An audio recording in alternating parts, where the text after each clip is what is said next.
Hello everyone, আসসালামু আলাইকুম। ফ্রিজে 5 থেকে 6 টুকরো গরুর মাংস পড়ে আছে। এই কয়েক টুকরা গরুর মাংস রান্না করে আমি কার মুখ থেকে কার মুখে দেই বলুন তো? তাই প্রথমে গরুর মাংসগুলো ভালো করে ধুয়ে নিয়েছি। দেখেন এখানে মাংসের টুকরা আছে মাত্র 6টা। আমার গ্যাসের চুলা আবার মিটার। এই গরুর মাংস সিদ্ধ করে নরম করতে গেলে অনেকক্ষণ সময় লাগবে, তাই প্রেসার কুকারেই বসাই দিচ্ছি। আপনারা আবার হাইসেন না কিন্তু, ঠিক আছে? এবার মাংসের সাথে যোগ করে দিচ্ছি আদা বাটা, তার সাথে দিয়ে দিচ্ছি 5-6টার মতো আস্ত রসুন। রসুনগুলোর উপর থেকে জামা খুলে নিয়েছি। এরপর এখানে দিয়ে দিচ্ছি 2টা তেজপাতা, আর দিয়ে দিচ্ছি দারচিনি, দিয়ে দিচ্ছি 4-5টা এলাচ, সাথে দিয়ে দিচ্ছি লবঙ্গ 2টা, 1 চামচ পরিমাণ হলুদ দিয়ে দিচ্ছি, আর 1 চামচ পরিমাণ ধনিয়ার গুঁড়া দিয়ে দিচ্ছি। মরিচের গুঁড়া একদমই সামান্য, স্বাদ মতো লবণ, আর সামান্য একটু তেল দিয়ে দিচ্ছি। সবশেষ দিয়ে দিচ্ছি 1 মুঠ পরিমাণ পেঁয়াজ। এবার একটা খুন্তির সাহায্যে মাংসটাকে ভালো করে মাখিয়ে নিচ্ছি। চাইলে এটা হাত দিয়েও করা যাবে, কিন্তু কি দরকার, হাত না মাখিয়ে আমি খুন্তিতেই ভালো করে মাখিয়ে নিলাম।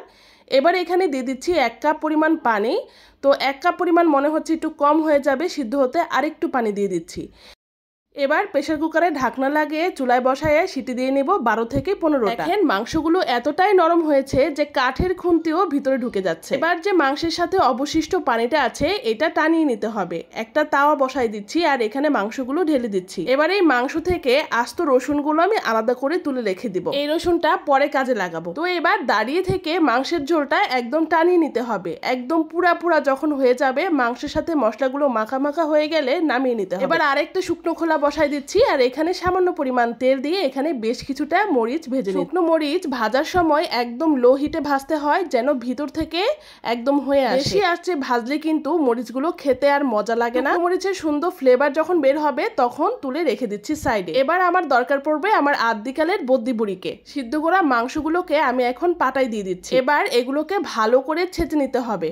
মাংসগুলো কিন্তু অলরেডি অনেকখানি নরম, শিলপাটায় দিয়ে রোয়াগুলো একদম ছাড়িয়ে নিতে হবে। এরপরেও না ছুটলে 2 হাত দিয়ে রোয়াগুলো ভালো করে ছুটিয়ে নিলে কিন্তু এই ভর্তাটা খেতে বেশি মজা লাগে। মাংসের সবগুলো রোয়া ছাড়ানো হয়ে গেছে, আমি এবার একটা প্লেটে তুলে এটা রেখে দিব সাইডে। সবকিছু কমপ্লিট, এবার হচ্ছে মাখানোর পালা। আমি এখানে সামান্য পরিমাণ লবণ নিয়েছি, যেহেতু মাংসের সাথে সিদ্ধ করার সময় অল্প একটু লবণ দেওয়া হয়েছিল, তাই এটা বুঝে নিতে হবে। প্রথমে শুকনাগুলোর বোটাগুলো ছাড়িয়ে আমি এখানে লবণের সাথে ভালো করে হাত দিয়ে ম্যাশ করে নিচ্ছি।